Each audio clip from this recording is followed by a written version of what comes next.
হোক বন্ধুরা, আমি আমার হচ্ছে আজকে বিপত্তারিণীর এটা আসলে রথের আর কি তোমার রথের প্রথম ফার্স্টের একটা শনি মঙ্গলবার হয় বিপত্তারিণী পুজো।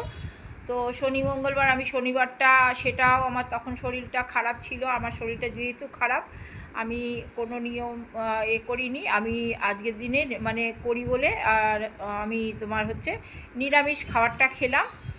একটু লুচি করে নিয়েছি আর এটা হচ্ছে সয়াবিন একটুখানি করে নিয়েছি, একটু নিরামিষই রান্নাটা করে নিয়েছি। আমি ভাবলাম এতদিন করে এসেছি, এখন যদি আমি আমার শাশুড়ির দেয়া জিনিস আমি এটাকে আমি পালন করার চেষ্টা করছি।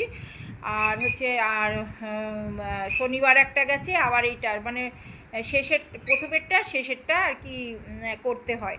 তো আমি করছি হচ্ছে শেষেরটা একটু পালন করছি। আর ঘরে আমার ঠাকুর আছে, পুজো দিয়ে দিয়েছি, সবার শুভকামনা করে নিয়েছি, আর ডোর টোরগুলো বাঁধিনি, আর কিছু নিয়ম আমি কিন্তু মানিনি। তো আমি এই দুপুরের এই শেয়ারটা আমি করে নিলাম তোমাদের সঙ্গে, তো সবই বলি। তো এটা লুচি করে নিয়েছি, সয়াবিনটা নিরামিষ রান্না করে নিয়েছি, আর এখানে সঙ্গে একটু জল আছে, আর কিছুই কিন্তু বেশি কিছু খাওয়া যায় না। তো এটা সূর্য ডোবার হচ্ছে আগে আমি এটাকে একটু খেয়ে নেবো। এটা 13টা লুচি করতে হয় ছোট ছোট, আমি বড় বড় করেছি, একটা কি দুটো খাবো, ব্যাস এই পর্যন্ত। আমি 13টাও করিনি, আমি এত নিয়ম আমি বললাম না নিরামিষ খাওয়াটাই আমি খাচ্ছি। তো টাটা, বাই বাই, নেক্সট ভিডিওতে আবারও আসছি।